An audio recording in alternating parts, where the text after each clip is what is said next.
자, 이번 이야기는 시청자 태즈 형님께서 찾아와 주셨습니다. 바로 태즈님의 이야기 만나보도록 할게요. 보세요.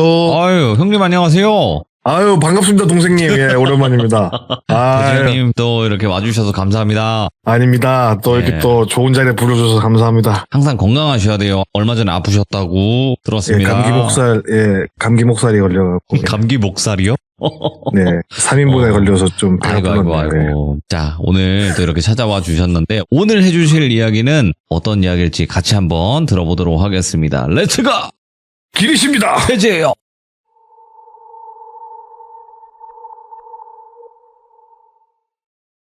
일단 이번 이야기를 전해준 사람은 제가 일전에 언급한 적 있는 검사 동생이 있다라고 제가 말씀드린 적이 한 번 있어요. 다른 이야기 중에. 그래서 제가 언젠가는 때가 되면은 이 검사 동생한테 들은 이야기를 예, 한번 내가 풀겠다라고 한번 얘기를 한 적이 있어요. 예, 근데 썰을 준비를 하면서 동생이랑 이야기를 한 게 뭐냐면은 사건의 당사자가 동의를 구하지 않고 인터넷에 라디오에 자신의 이야기가 나오면 별로 기분이 안 좋을 수가 있잖아요. 그런 이야기를 제외하고 이 녀석이 알고 있는 그리고 들은 오, 그리고 겪은 요상한 이야기들 위주로 몇 개 전해보려고 해요. 시리즈로. 그 중에서 하나를 오늘 개봉 박두를 하려고 합니다. 일단 이 녀석에 대해서 먼저 말씀을 드리면은 19살에 우리나라 최고의 대학교 법학과에 입학을 해요. 이야, 예. 1년 월반을 해서 입학을 했거든요. 그리고 20대 중반 나이에 사실 패스했고 수도권 내에서 근무를 하다가 현재는 다른 부처로 파견을 나가 있는 상태예요. 뭐 스펙만 딱 들어서는 네, 우리나라에서도 좀 손꼽아주는 엘리트라고 생각할 수 있잖아요. 근데 사실 저랑은 접점이 크게 없는 그런 직군이에요, 원래라면은. 근데 공통적으로 좋아했던 부분이 있었고 그래서 친해지고 그리고 생각보다 털털하고 너무 털털해가지고 30대 초반인데 지금 정수리까지 털털해져 버렸어요, 얘가. 정수리도 이제 나라에 충성을 한다고 다 벗겨진 그 정도로 아주 털털한 놈인데 여튼 이 녀석의 집안도 꽤나 엘리트예요. 아버지도 검사 출신이시고 어머니는 현재 유명 커피 체인점 사장을 하고 계세요. 체인점 뭐 지점장 이런 게 아니라 아예 그 메이커의 사장을 하고 계신 분. 집도 부유하고 그 사는 동네가 한남동이에요. 아주 좋은 돈이 좀 부유한 그리고 또 집안이 더 빵빵한 게 뭐냐면은 독립운동을 했던 집안 출신입니다. 그리고 얘네 집 뭐 동생 형부터 해가지고 아들이 3명인데 전부 다 군대도 갔다 오고 예.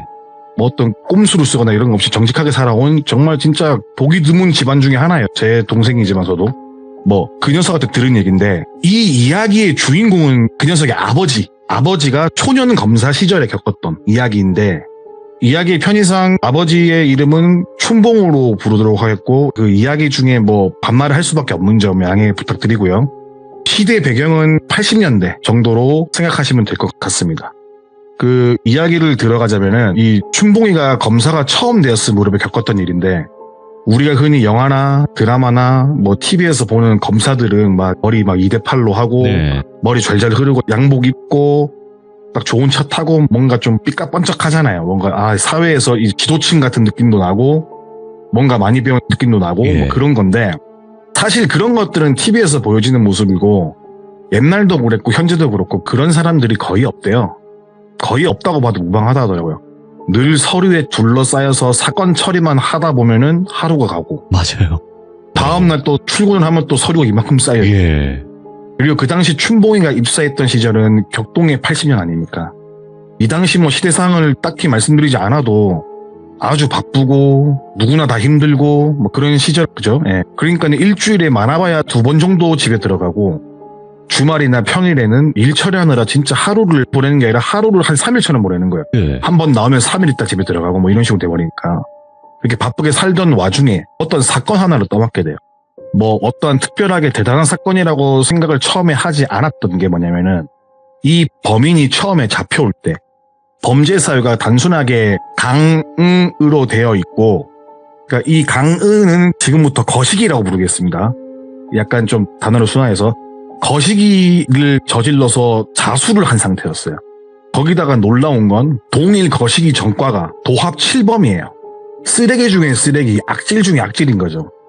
검사로서 경험이 아직은 부족한 춘봉이에게는 경험치적으로는 아주 좋은 사건이어서 이거는 얘가 자수를 한 거지만은 꽤나 스케일이 큰 사건이니까 꼼꼼하게 내가 다뤄야겠다 이런 식으로 해서 사건을 맡아서 처리를 하기 시작합니다. 처리를 하기 위해서 이제 거시기범을 처음으로 마주하는 순간에 느끼는 첫 이미지가 뭐였냐면은 문을 열고 들어가면은 거시기범이 앉아있을 거 아니에요? 조서를 받기 위해서.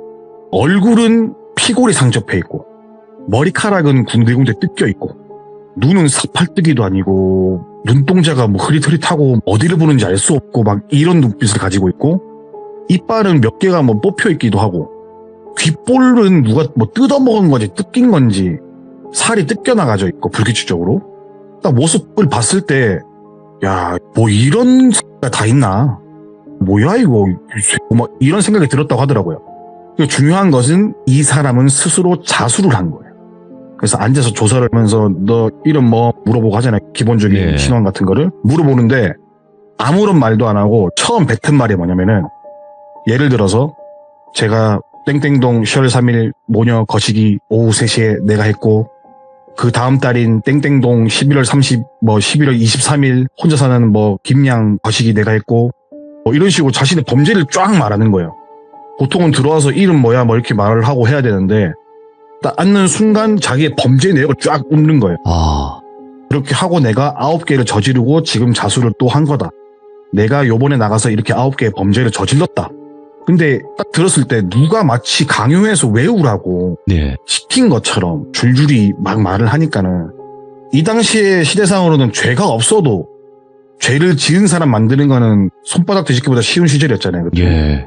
그래서 처음에 이 춘봉이는 이 일대에서 발생한 거시기 범죄들을 다 그냥 덤탱이 씌우고 고문하고 이래서 나한테 데리고 온 건가? 그래서 나보고 잘 처리하라고 나한테 이 일을 준 건가 라는 생각을 했어요, 맨 처음에. 그래서 이런 일을 할 수 없다는 생각에 다시 재조사를 시작하게 돼요. 근데 얘가 말한 게 다 맞는 거예요.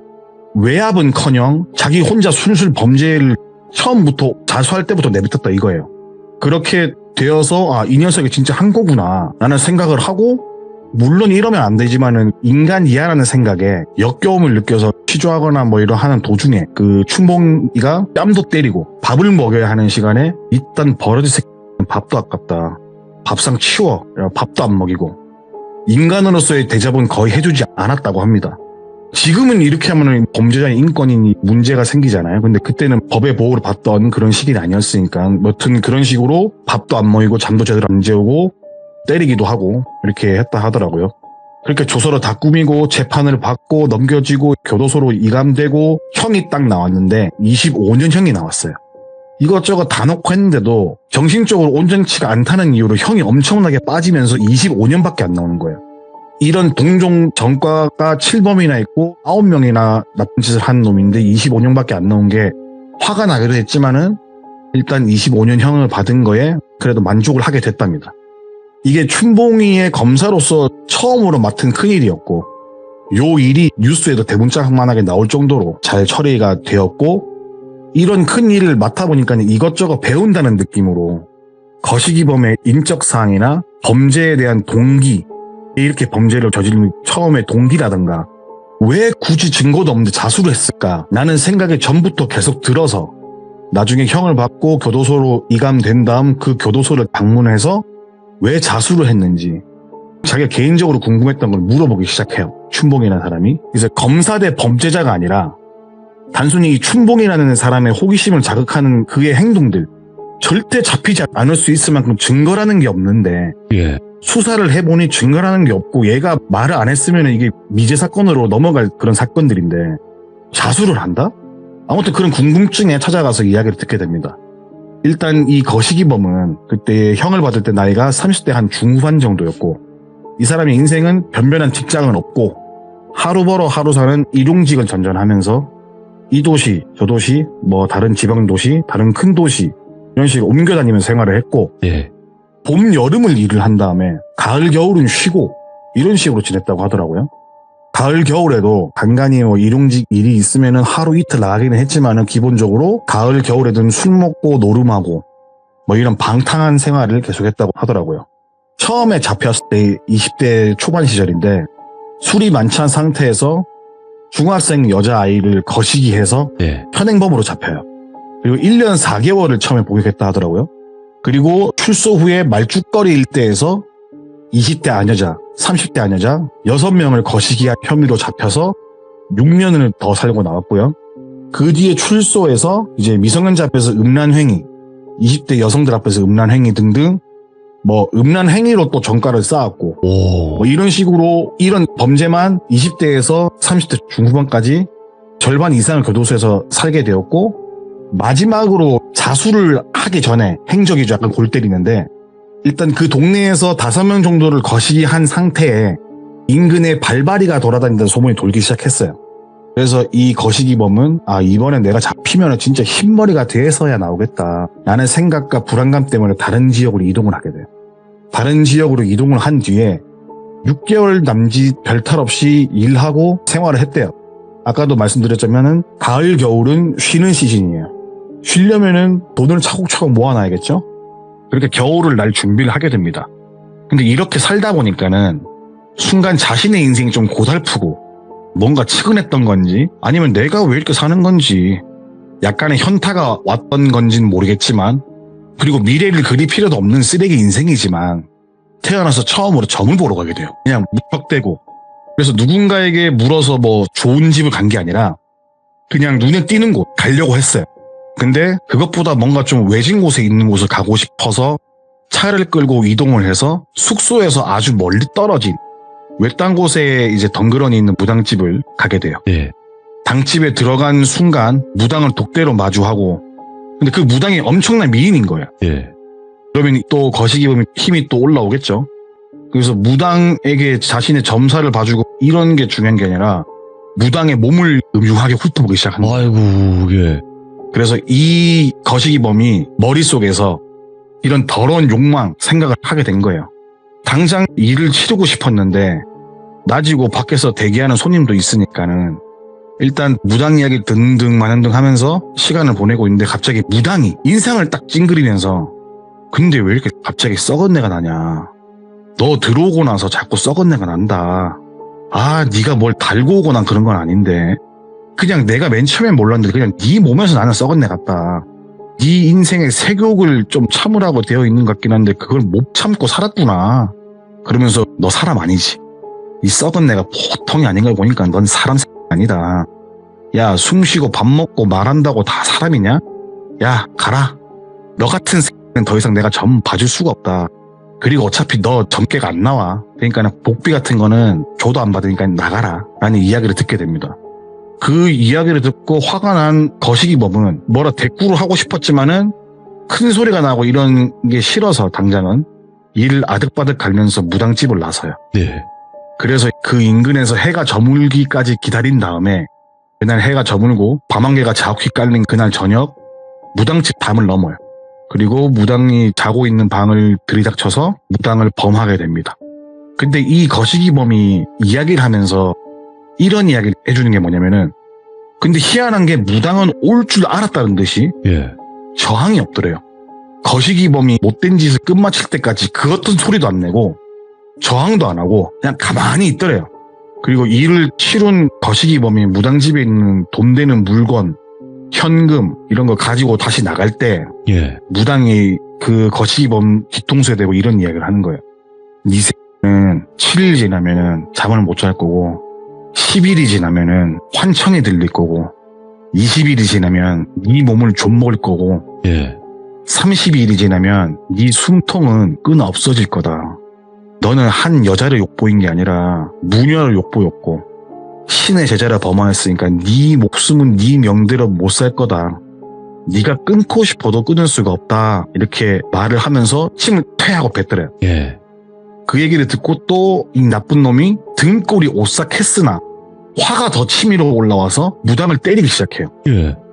폭력을 가하고 그 다음 날 새벽 동이 떠오를 때까지 입에 담기 힘든 짓과 폭력을 번갈아 가면서 막 해요.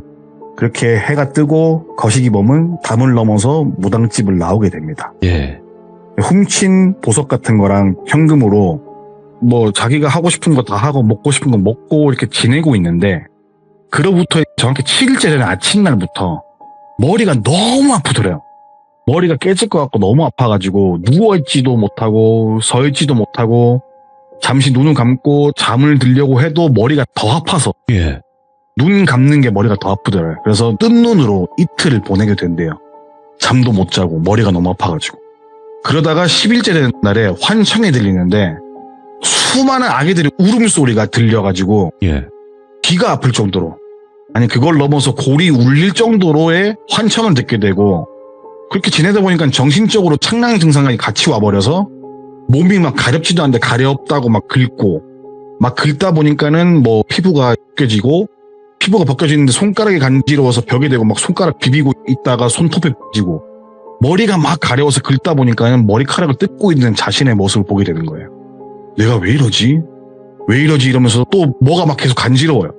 그래서 또 귀가 간지러워서 귀를 긁다 보니까는 귓볼을 뜯고 있고, 배가 너무 고파갖고 라면이라도 끓여 먹으려고 하니까 라면 위로 면 대신에 지네가 보이고, 잇몸이 가려워서 긁다가 정신을 차려보니까 지 이빨을 보고 있고, 이런 이상하고 희한한 행동하는 자신 있는 모습이 무당이 했던 말이 떠올랐잖아요. 7일째 못 자고 10일째 환청이 들리고 20일이면 네 몸은 좀 먹고 한 달이 지나면 네 숨통 끊어 없어질 거다. 근데 네 목숨은 네 명들을 어차피 못 사니까는 아마 죽고 싶어도 죽을 수가 없을 것이다 라고 했던 말이 떠오른 거야. 그래서 안 되겠다 이거. 무당 이 요망한 만나갖고 얘기를 해야겠다. 죽이든지 살리든지 일단 만나서 얘기를 해야겠다. 이런 생각에 다시 무당집을 찾아가 봐요. 근데 집만 있고 무당이 안 보여요.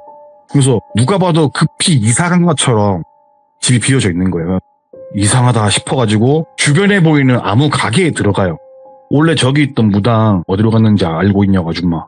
그러니까는 그 가게에 있던 아주머니께서 얼마 전에 이사를 갔다. 근데 참 희한하다. 이런 식으로 말을 하는 거예요. 갑자기 가게 아줌마가. 무당이 어떤 아저씨가 찾아올 거라고 이 가게로. 그러면 찾아오면 이 편지를 주라고 나한테 주고 갔다고. 진짜 그 무당 용한가 보다. 당신이 올 줄 어떻게 하고 나한테 딱 편지를 맡겼을까. 참 용하네. 라는 이야기를 해주면서 편지를 줘요. 예. 그 편지를 얼떨떨하게 받고 이 거시기범은 가게 밖에 나와서 근처에 있는 평상에서 편지를 읽어요. 적혀있는 내용은 간단해요.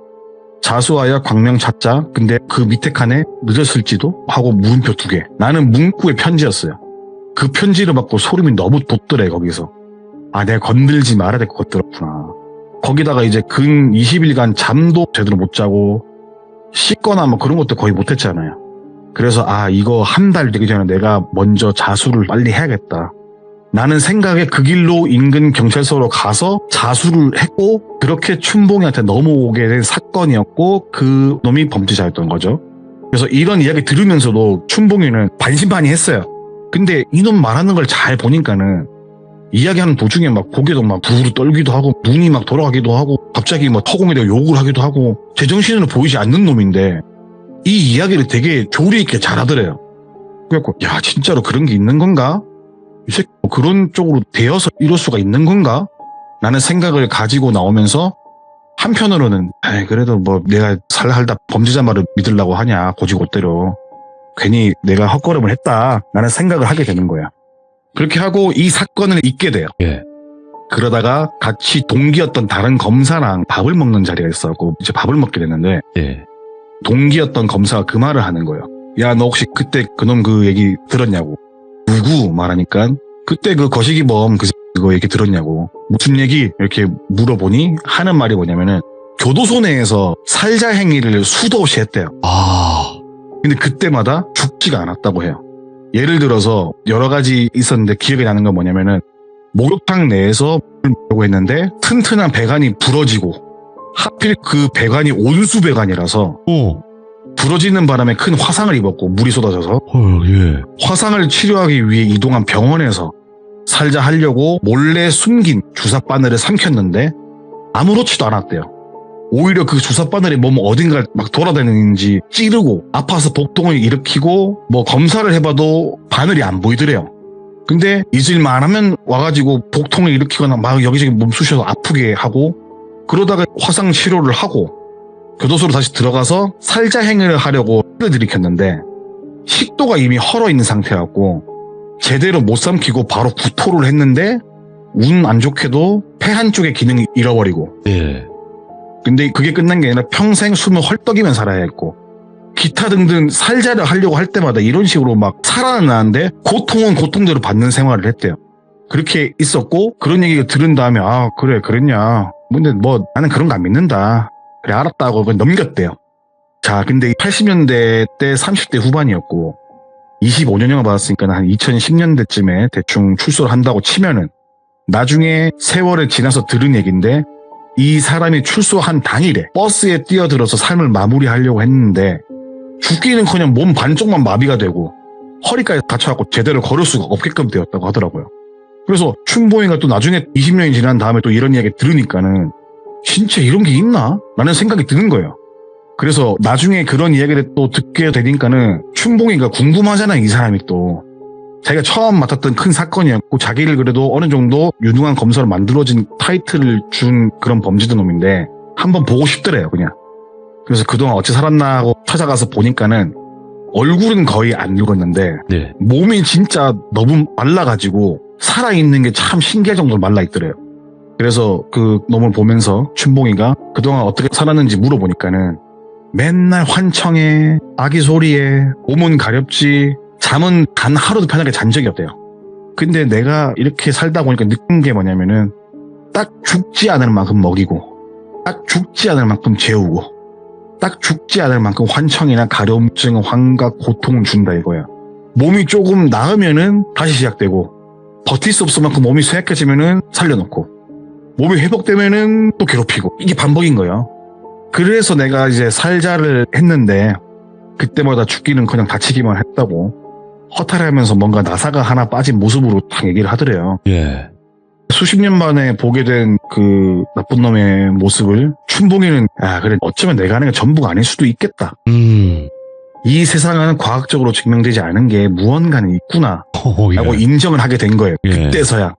참고로 이 춘봉이가 거시기범한테 말해주지 않은 게 있는데 뭐냐면은 그 당시 피해자 조사를 처음 했을 때 처지를 비관화해서 한 여학생이 있었고 네. 원치 않은 그걸로 해서 수술을 한 여성분도 있었고 대인 기피증에 걸려서 정신병원에 간 사람도 있었고 대략 5명 정도의 인생을 망쳐놓은 거예요.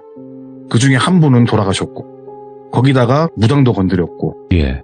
거기에 화가 나 신이 내린 벌이 아닐까라고 생각을 했대요. 네. 예를 들어서 명부에 적힌 나이가 뭐 80이라고 친다면은 그때까지 평생 이렇게 고통을 받다가 죽는 벌을 이제 내린 게 아닌가 싶거든요. 제 생각은. 거기다가 뭐 죽어도 과연 그 뒤는 어떻게 될지는 안 봐도 비디오일 것 같긴 한데 이건 사실 끝에 말씀드리려고 아껴놨던 얘기가 뭐냐면은 아까 거시기범이 편지를 받았다 그랬잖아요. 네. 무당한테. 그 뒷면에 다른 글귀가 적혀 있었어요. 뭐라고 적혀 있었냐면은 네가 숨을 거두는 날 지옥의 사천왕들이 너의 팔다리 뜯어서 따로 먹어치울 거다. 지옥의 사자가 너의 머리를 뜯어갈 거다. 라는 글귀가 적혀 있었다고 하더라고요. 예. 그래서 이 거시기범은 자기가 이제 생을 다하고 가는 날 있잖아요. 네. 그때가 지금 너무 무섭대요. 어떻게 될지 모르니까. 이래서 그냥 살면서 벌 안 받는다고 좋아할 게 아니라니까. 그러니까요. 죄를 지어서 다 이런 꼴을 당하는 건 당연히 아니잖아요. 그렇죠. 네. 적어도 근데 남의 눈에 눈물이 나게 하면은 본인 눈에는 피눈물 그 이상이 날 수 있다라는 거를 네. 우리 뭐 귀족분들은 착하시니까 당연히 아실 거고 그러니까는 죄를 지으면 안 되는 것 같긴 해요. 이렇게 맞아요. 당하는 사람들이 있기 때문에 네. 우리 주변에만 안 보인다고 없는 게 아니라 진짜 당하면 정말 이렇게 심하게 당하는 놈들도 있기 때문에 항상 착하게 법 지키면서 사시는 게 가장 좋지 않을까 생각을 합니다. 야, 그래도 뭔가 이렇게 좀 시원한 결말이라서 너무나 또 다행이었던 것 같고, 왜냐면 또 그냥 흐지부지하게 끝난 경우도 있으니까 그랬으면 그렇죠. 뭐 열불이 터지고 막 이랬을 텐데, 그래도 태진님께서는 인과응보가 있다라고 또 이렇게 이야기로 들려주셔서 다시 한번 감사드리고 다음번에 또 뵙도록 하겠습니다. 네, 다음에 또 불러주시면은 맨발로 뛰어가겠습니다. 감사합니다. 예, 들어가십시오. 고맙습니다. 예, 충성. 충성! 자, 태재님께서 오늘 해주신 이야기도 굉장히 충격적인데 확실히 무언가 있구나. 우리가 진짜 말씀해주신 대로 과학적으로는 설명을 안 되는 그런 것들이 분명히 있구나를 또 알 수 있었던 그런 이야기였던 것 같고요. 이 말이 맞는 것 같습니다. 남의 눈에 눈물 흘리게 하면 내 눈에 피눈물 흘린다. 이 말이 저도 그렇게 알고 살아가려고 노력을 최대한 많이 하고 있고요. 그리고 여러분들도 그 점을 꼭 알고 계실 바라겠습니다. 감사합니다.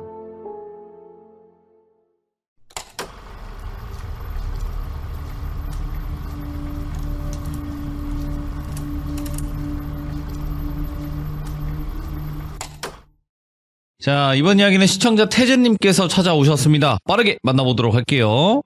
여보세요? 안녕하십니까? 아, 반갑습니다. 예. 예. 자, 태재님 오늘 찾아와 주셔서 감사드리고 바로 이야기 시작하도록 하겠습니다. 렛츠고! 이리십니다. 태재예요.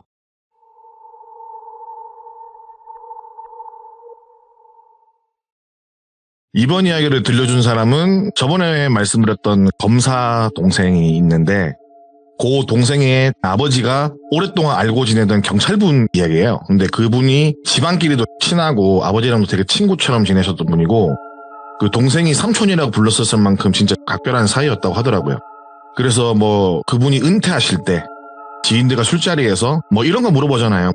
가장 뿌듯했던 검거 현장 예. 아니면 뭐 가장 가슴 아팠던 범죄 현장 같은 게 뭐가 있냐 이런 걸 얘기하다가 나온 이야기예요. 그래서 이야기의 배경은 한 70에서 80년대 정도로 생각하시면 되고 뭐 언제나 그렇듯이 가명은 똘비라고 칭하여 이야기하겠습니다. 일단 지역은 말씀을 안 드릴게요. 우리나라에서 어느 정도 크기가 있는 섬인데 그렇다고 막 엄청 큰 섬은 아니고 여객선으로 들어갈 수 있는 섬이에요. 그러니까 예를 들어서 뭐 똘비섬, 똘순이섬, 뭐 태즈섬 이렇게 있으면은 그 셋 찍고 다시 그 섬으로 돌아오는 여객선이 있는 그런 섬인데 이 똘비라는 사람은 부모님이 돌아가셨어요. 11세의 나이에 부모님 돌아가시고 이제 천의 고아가 된 거죠. 근데 그 당시에 동네에 있는 가장 부자였던 김씨 아줌마네가 걷어서 키웠어요. 근데 말이 키운 거지 그냥 온갖 잡일시키는 머슴이에요, 머슴. 예를 들어서 뭐 나무도 캐고 그때는 물도 데우고 빨래도 하고 예. 뭐 하고 그러니까 온갖 집안일을 다 한 거예요. 잡부도 뽑고 뭐 배 들어오면은 생선 내장도 떼고 뭐 말리고 이런 거 다 한 거예요. 10대 후반의 나이가 되었을 때까지 눈 뜨면 밭일, 바닷일, 해 떨어지면은 자고 아침에 일어나 깨트리고 뭐 이런 걸 반복하는 거예요, 그냥. 밥은 잘 주면은 찬밥에 된장 한 숟갈 정도? 그런 느낌인데 그래도 이 어린 나이에 먹고 싶은 게 많잖아요. 먹고 싶은 게 많은데 산에 몰래 닭도 키우고 예를 들어서 어디 뭐 일손도로 가면 과일 같은 거 몰래 한두 개 챙기고 자신만의 비밀기지에 숨겨놓고 그런 군것질들을 야금야금 했대요. 그래봤자 그 나이 때 한창 먹어야 되는데 먹지 못한 건 사실이죠. 그리고 그 섬에 있는 또래 친구들은 이미 중고등학교 시절을 다 무투로 나가서 학교로 다녔던 시기였고 초등학교도 분교만 거기 있었고 제대로 된 초등학교가 없었다고 하더라고요. 여튼 거기다가 이제 김씨네 아줌마는 똘비를 엄청 때리기도 했어요. 그 김씨네 아줌마 남편은 뱃사람이라서 배를 타고 하루 이틀 나갔다 들어오시는데 김씨네 아줌마도 엄청 괴롭히고 그 딸들이 나이가 좀 있는데 시집을 못 갔어요. 엄마랑 같이 지내고 있는 딸들인데 그냥 똘비를 이없이 괴롭혀요. 야, 너 왜 빨래 안 해? 뺨 때리고. 야, 왜 내가 부르는데 대답을 안 해? 너 왜 내 그림자 밟아? 이러면서 막 이러는 거예요. 못 살고 우는 거예요, 그냥. 상상 이상으로 어마어마하게 괴롭힌 거. 이거는 진짜 그 빙산의 일각이고 네. 조금 심한 거 하나만 말씀드리자면은 개구리알을 한다든가 살아있는 조그마한 도망뱀을 한다든가 뭐 이게 조금 센 거. 빙산의 일각 중에. 그만큼 엄청 괴롭힌 거예요. 성질 같아서는 다 때려 부수고 낫으로 그냥 다 때려 죽이고 나가고 싶은데 참고 살았어요. 왜? 고립된 섬이니까. 마을 주민들은 다 김씨 편이었거든요. 이게 약간 그런 카르텔 아닌 카르텔 같은 데 있는 거야. 그렇다고 어떻게 도망을 치고 싶어도 칠 수가 없는 게 나가는 배는 어차피 여객선 말고는 예. 나갈 수 있는 배가 없어요. 다른 어업을 하는 돌아다니는 배들은 다 아는 사람이잖아요. 그런 배를 탈 수가 없으니까는 그 배를 타고 도망을 가야 되는데 10대 후반이 되었을 때 도망을 가긴 해야겠다. 체계적으로 계획을 세워요. 내가 이곳을 벗어나려면은 이 마을 자체가 하나의 공동체니까 어선 못 타. 수영쳐서 갈 수 없지. 그러면 일주일에 두어 번 오는 네. 뭐 식료품이나 부자재 그리고 낚시꾼들이 자주 왔대요. 거기가. 거기 여객선에 몸을 숨겨 도망을 치자. 근데 도망치기 전 생각을 해야 될 게 뭐냐면 정박을 하면은 출입군 하나잖아요. 근데 그쪽으로 당당하게 들어가기에는 타고 내리는 사람이 적으니까 눈에 띌 수밖에 없고 이제 여벌의 옷이랑 약간의 어떻게든 구한 돈 같은 거 있잖아요. 그거를 비닐로 꽁꽁 싸매서 등에 들쳐매고 배를 돌아서 그러니까 정면 쪽 말고 측면 쪽을 공격하기로 한 거야. 그래서 그 유람선 같은 배에서 조금 떨어진 위치로 다이빙을 하고 사이드 쪽으로 누가 눈치챌까봐 물속을 잠수에 들어갔다가 배 옆에 놓여진 사다리 타고 배 위로 올라가서 숨은 거예요. 숨어가지고 그렇게 그 섬을 탈출하게 돼요. 참고로 이 똘비는 20살이 넘어서 한글을 배웠거든요. 근데 초등학교는 졸업을 했어요. 그러면은 보통 사람들은 초등학교 졸업했는데 왜 한글도 모르냐라고 할 수 있잖아요. 근데 아시다시피 이쪽은 약간 공동체라 가지고 학교를 안 나가도 출석 처리를 해준 거예요. 학교를 안 나오고 일만 한 거예요, 계속. 그래서 졸업장만 있고 한글이든 덧셈 뺄셈이든 모르고 살았어요. 거기다가 이 김씨네 아줌마 집이 거의 섬 주인 같은 그런 느낌이었거든요. 뭐 땅도 많이 가지고 있었고 그 일대에. 여튼 그런 상황이었는데 그렇게 배에 숨어서 도시로 나와서 일단 이 지역은 벗어나야지. 나를 알아보는 사람이 없을 거란 생각하는 그런 지역에 가야겠다. 그래서 걸어서 이동을 했대요. 돈은 최대한 얼마 안 되는 돈이지만 아껴서 급할 때 써야겠다라는 생각에 그것도 밤에만 이동했대요. 혹시라도 싶어서. 네. 낮에는 땅굴 파서 자고 산 같은 데 올라가서 밤에 돌아다니면서 배가 고프잖아요. 그럼 마을 회관 같은데 아니면 뭐 어떤 원두막 같은 데 가가지고 생감자, 무, 가끔 운 좋으면 잔칫날 먹다 남은 음식들이 마을 회관에 있었대요. 그런 것들을 몰래 먹으면서 먹기 전에도 죄송합니다, 배고파서 먹겠습니다라고 이렇게 인사하고 기도하고 먹을 만큼 심성은 착했어요. 똘비라는 분이. 이제 그렇게 먼 타 지역을 가게 됩니다. 그래서 숙식을 제공하는 건설 현장에서 일하게 돼요. 근데 워낙 힘든 일을 많이 했고 험한 일을 많이 했기 때문에 건설 현장 일이 힘들기는커녕 평상시에 하던 일의 절반 정도만 힘이 들어가더래요. 거기다가 원래는 거적대기를 덮고 자고 이랬는데 뜨끈한 방에서 잠을 자니까 얼마나 좋겠어요. 자기가 원할 때 마치고 와서 샤워도 할 수 있고 밥도 잘 나오고 거기다 돈도 주네. 완전히 살아있는 일터인 거예요. 이게 와, 이 좋다 이러면서 일을 잘하니까 얼마 못 가서 금방 에이스로 등극을 해버려요. 그 바닥에서도. 그래서 여기저기서 똘비를 많이 데려갔대요. 근데 이 똘비라는 사람은 돈을 쓰는 법은 몰라요. 왜냐면 거기는 뭐 슈퍼라는 게 없고 뭐 전빵 같은 개념이 있고 거기다가 뭐 돈이 없으니까 전빵을 갈 일도 없고 뭐를 가지고 싶다는 생각을 해본 적이 없는 거예요. 쉽게 말해서 당장 이 똘비한테는 이 돈은 그냥 종이에요. 그냥 종이. 그래서 차곡차곡 모아서 단칸방 사글세로 이사를 갔다가 돈이 좀 많이 모이니까 전세 계약까지 하게 된 그런 상태가 된 거예요. 그렇게 방을 좀 늘려가니까 재미가 있더래요. 그래서 그렇게 재밌다, 하루하루 즐겁다, 너무 재밌다 이렇게 살아갔다고 하더라고요. 그집 현장에서 노랭이 윤씨라고 불리는 반장이 있었어요. 그냥 편의상 윤반장이라고 하겠습니다. 그 윤반장이 똘비를 불러요. 네. 그 윤반장 인상착의를 말씀드리자면은 옷도 거의 안 갈아입고 씻는 거는 뭐 비 오는 날 말고는 거의 못 봤다고 할 정도로 후질근한 사람이에요. 예. 일당을 받으면은 대포집에서 거의 탕진하고, 여기서 대포집이랑 술집이잖아요. 그러니까 탕진을 하고 평판이 안 좋았어요. 같이 일하는 사람들 사이에서. 카더라 통신에 의하면은 옛날에 사람 몇을 불구로 만들었다더라. 손가락이 하나 없는데 손가락을 노름을 잃었다더라. 네. 뭐 했다더라. 안 좋은 소문들이 다 그 노랭이 윤씨, 윤반장한테 붙어 있었거든요. 근데 윤반장이 똘비를 불러서 했던 이야기가 뭐냐면은 똘비를 불러서 야 똘비야 일로 와봐 불러가지고 위아래로 싹 훑어보더니 내가 너를 진짜 지켜봤는데 일 하나는 기똥차게 잘하더라. 여기 현장 끝나면은 내가 가야 되는 현장이 산에 있는데 거기 갈래? 라고 하는 거예요. 일당은 지금 받는 건 4배는 줄게. 하루 일당 4배. 얼마 안 돼. 3일이면 된다. 그리고 선불로 줄게. 혹시나 내가 해야 하는 것 같거나 뭐 이상한 느낌 좀 안 해도 된다. 주변 사람들한테 어디 간다고 말해도 된다. 네 주변 사람 중에 한 명 정도 더 데리고 가야 된다. 그러니까는 어떻게 뭐 3일 정도 가겠냐. 3일 정도면은 거의 보름치 일당 받아간다. 근데 너의 작업 능력에 따라서 곱절에 그 곱절도 가능하다. 그러면은 뭐 잘만 해가지고 네가 부지런히 하고 운 좋으면은 1년치도 버는 거야. 어떻게 뭐 생각했으면 내일까지 말해줘라 한 거야. 그 말을 듣고 똘비는 고민을 했죠. 평판이 안 좋은 사람이고 외지인 산을 간다고? 찜찜한데. 근데 3일밖에 안 하잖아. 거기다가 선불이네? 그럼 작업기간 끝나고 내가 바란 만큼 인센티브를 또 준다는 그런 얘기인 것 같은데 오케이 콜 이러면서 따라간 거예요. 그 현장이 이제 마무리된 다음 날에 같이 출발을 했다고 해요. 그러니까 그 사람들이 하는 일이 그냥 말씀을 드리면은 나라에서 관리하는 산들이 있잖아요. 근데 그 중에서 나무 중에 진짜 비싼 나무들 있죠. 품종이 좋은 나무들. 따로 관리하는 그런 곳이 있대요. 저는 뭐 이런 걸 처음 들어봤는데 이 산에서 벌목을 하려면은 나라에서 허가를 받고 와야 돼요. 그래서 따라간 현장은 그 나무들을 몰래 베어서 파는 그런 범죄였던 거예요. 그러니까는 뭐 예를 들어서 우리나라의 뭐 오래된 사찰 같은 게 뭐 부서지거나 이러면 거기에 있는 나무들을 캐는 거예요. 오래되고 좋은 나무들. 이제 가게 돼서 그걸 알게 된 거예요. 가기 전에는 몰랐고. 그래서 이런 건 못하겠다 라고 말하는 순간 이 쌍놈 이러면서 윤반장 일행이 때리기 시작한 거예요. 야, 너 여기서 일 안 하면은 뒤져 이 새끼야. 이 시 하나 건져갈 사람 없고 이 쌍놈의 고아 시키면 시킨 대로 하지 뭔 말이 많냐고. 어이구. 돈 받아간 거 어떡할 거냐고.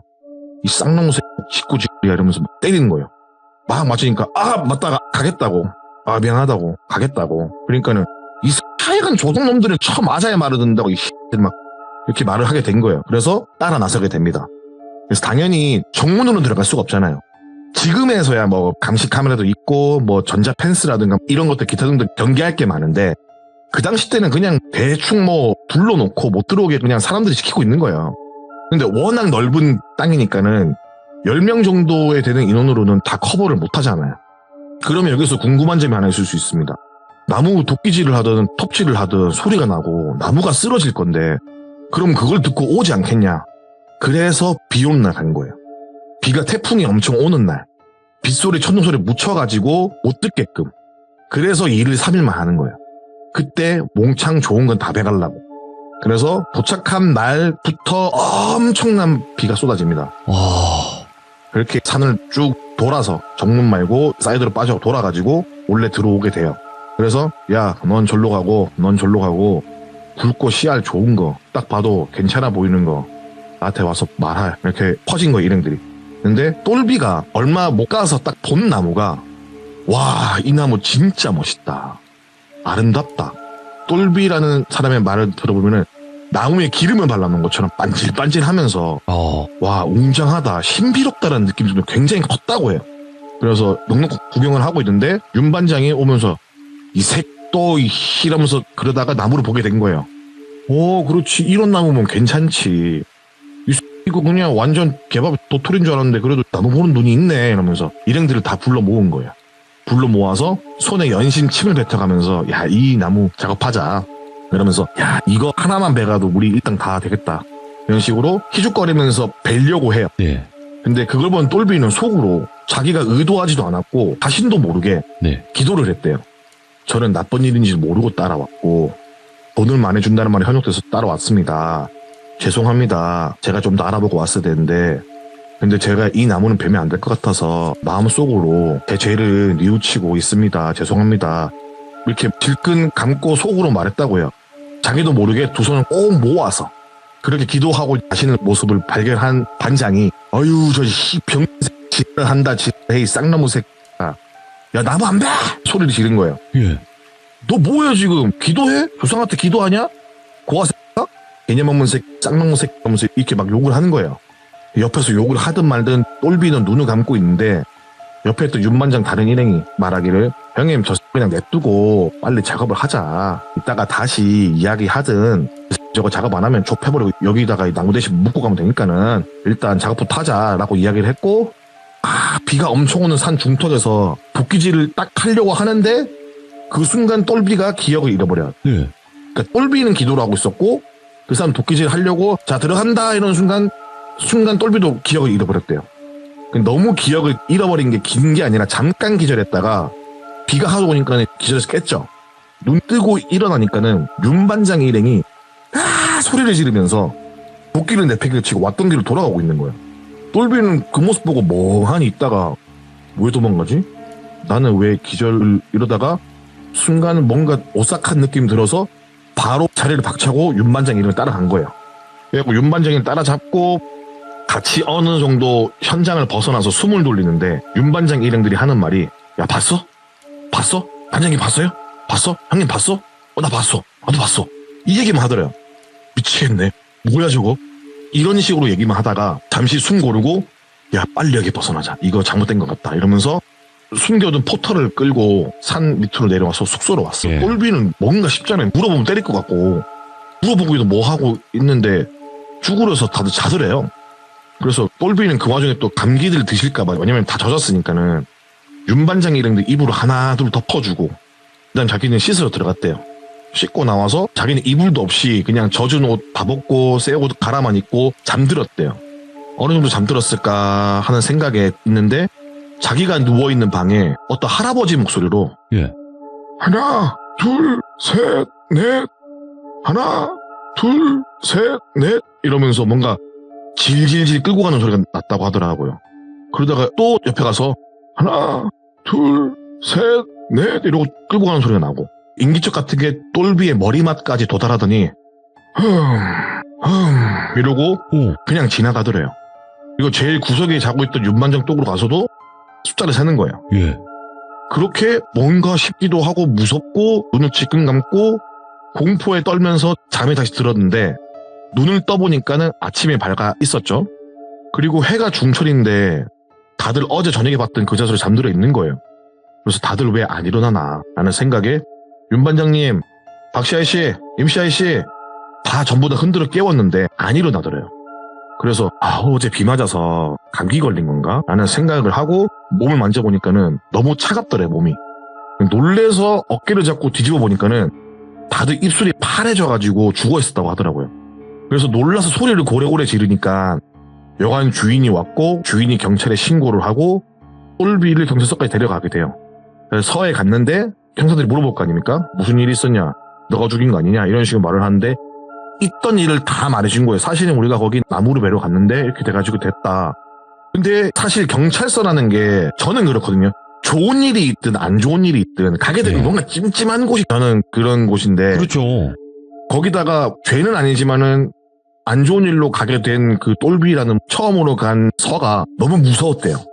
그렇게 벌어진 일을 다 이야기하고 다시 꿈 얘기도 한 거예요. 그냥 다달달달 다 말한 거예요. 그러니까 의사 사망 소견서도 들어보니까는 저체온증으로 인한 사망이고 다른 게 없다라고 한 거예요. 그래서 이 사람들 젖어 있는 것도 그렇고 비 맞고 자서라고 하는데 이불도 덮어놨잖아요. 좀 이상하긴 한데 얘는 어떻게 뭐 접점이 없어요. 주변 환경이나 평판 등 봤을 때 딱히 죄를 지을 만한 것도 없고 엮을 것도 없고 그래서 훈방 조치를 받게 되었다고 하더라고요. 한 3일 정도 조사를 받고 그래갖고 훈방 조치를 받고 이제 집에 와서 저녁에 며칠 동안 고생했고 처음으로 시술을 받고 그런 거에 대해 약간 트라우마 아닌 트라우마가 생기면서 너무 좀 그렇다라는 생각에 소주 3병을 먹고 그냥 잠에 들었다고 해요. 잠이 안 올 것 같아서. 예. 그래서 얼마나 잠이 들었는지 모르겠는데 꿈속에서 저기 멀리서 어두컴컴한 곳에서 누가 슥슥 다가와요. 근데 수염이 바닥까지 끌리는 어느 노파분이 저 멀리에서 점점 가까워지면서 아주 인자한 얼굴로 다가오더래요. 그래서 똘비를 딱 보고 나서 세상 인자한 얼굴로 머리를 딱 만져주면서 잘 컸네 잘 컸어 이렇게 칭찬을 하고 사라지시더래요. 근데 딱 손대는 그 순간부터 뭔지 모르겠는데 눈물이 펑펑 나더래요. 눈물을 흘리는 자신의 모습을 또 멀리서 지켜보시는 거예요. 그러면서 온화한 미소를 가만히 보시면서 사라지시는데 그 모습을 보고 꿈에서 깼는데 눈을 떠보니 베개에는 이미 눈물이 범벅이고 근데 그냥 눈물이 계속 나더래요. 그래서 뭔가 비워지는 느낌이 들었고 뭔가 또 트라우마를 극복한 그런 느낌적인 느낌이랄까? 뭔가 세상을 살아가는데 힘을 얻은 그런 느낌? 그러면서 다시 또 공사 현장 일자리를 알아보고 한동안 또 일을 하면 지내요. 그때부터 미뤄왔던 공부도 하고 한글을 떼고 검정고시도 보고 이렇게 지내던 와중에 그냥 문득문득 든 생각이었는데 그게 뭐냐면은 자기가 봤던 그 나무 근처에 가서 한번 죄라도 지내야겠다. 뭔가 그래야 될 것 같은 느낌이 든 거예요. 이 똘비라는 사람이. 그래야 마음 편하겠다. 그래서 근처 들어갈 수는 없잖아요. 최대한 출입이 허락된 그곳과 가까운 곳까지 가서 그쪽 방향으로 과일 몇 개, 뭐 북어 한 마리 뭐 이런 거 있잖아요. 소박한 것들을 준비해서 막걸리 한 명 들고 죄를 드리고 이제 과일이랑 북어를 이제 바닥에 찢어서 버리면서 고시래고시래 뿌리고 산을 내려왔다고 하더라고요. 그런 일이 있고 해가 바뀌는 1월 1일에 꿈에서 봤던 그 노인분이 또 나왔다고 하더라고요. 똘비를 조심스럽게 어루만지면서 하시는 말씀이 너는 천성이 착해서 그리고 남한테 해코지를 할 줄 모르니까 뭐 소방관, 군인, 경찰관 이런 거 하면 잘 될 거다. 네가 지금 공부를 하고 있으니까 그런 쪽으로 남들을 위해서 봉사하는 희생하는 그런 삶을 살아라 라고 하시고 사라지셨고 꿈에서 깨어보니 눈물이 또 나면서 뭔가 또 열심히 살고 싶은 욕구가 막 들더래요.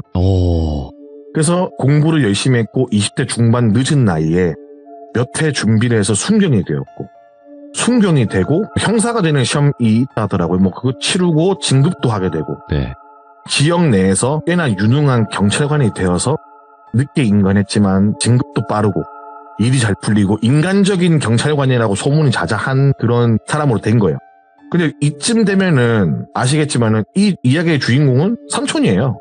삼촌이 어릴 때 이 얘기를 한 거예요. 여튼 삼촌이 그렇게 커오시고 경찰관이 되신 거예요. 그러던 어느 날 고향 섬마을이 너무 궁금한 거예요. 자신을 괴롭히고 자신이 태어나고 자랐던 그런 섬마을이 궁금해서 예. 시간을 내서 고향 섬마을에 갑니다. 쉬는 날이지만은 뭔가 보여주고 싶어서 정복도 딱 챙겨 입고 네. 봐라, 내가 이만큼 성공해서 왔다. 나 무시하고 괴롭혔던 놈들아, 잘 봐라.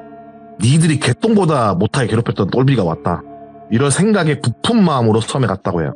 티켓을 딱 끊으려니까는 그 티켓 끊어오시는 분이 옛날에는 경찰관을 순사라고 많이 불렀잖아요. 아, 그런 분들 있죠. 어르신분들. 네, 어르신들. 순사분께서 거기에 낚시하러 가는 복장은 아니신 것 같고 그 섬마을에 또 뭔 일이 났나요? 이런 얘기 하더래요. 뭔 일? 무슨 소린가 싶어 들어보니까는 얼마 전에 그 마을에 큰 사고가 있었대요. 마을 사람들이 죽어나가고 뭐 이런 얘기를 하더라고요. 사람이 죽어? 그렇구나라는 생각에 일단 그래도 갔대요. 배를 타고.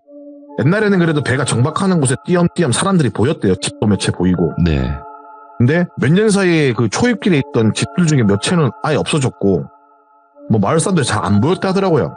그래도 규모가 꽤 있는 섬이라서 사람들은 그래도 뜨문뜨문 보였는데 정보 읽고 딱 내려서 마을을 걷고 있으니까는 마을 주민들이 나와가지고 아이고 순사님 어쩐 일로 여기 오셨냐라고 이야기를 하고 대꾸도 안 하고, 왜냐면 얼굴 보면 알잖아요. 아, 개똥이 아버지 나 괴롭히는 아저씨, 누구 뭐 순이 엄마 뭐 누구 엄마 다 나 괴롭힌 사람들이구나. 말도 대꾸도 안 하고 다 자기를 업신여긴 사람들이기 때문에 눈 감고 모른 척하거나 그렇게 해가지고 이제 김씨 아줌마 집에 간 거예요. 김씨 아줌마 집에 딱 가가지고 보는데 마당에서 막 뭔가를 씻고 있더래요. 그래갖고 똘비가 어이 이랬어요.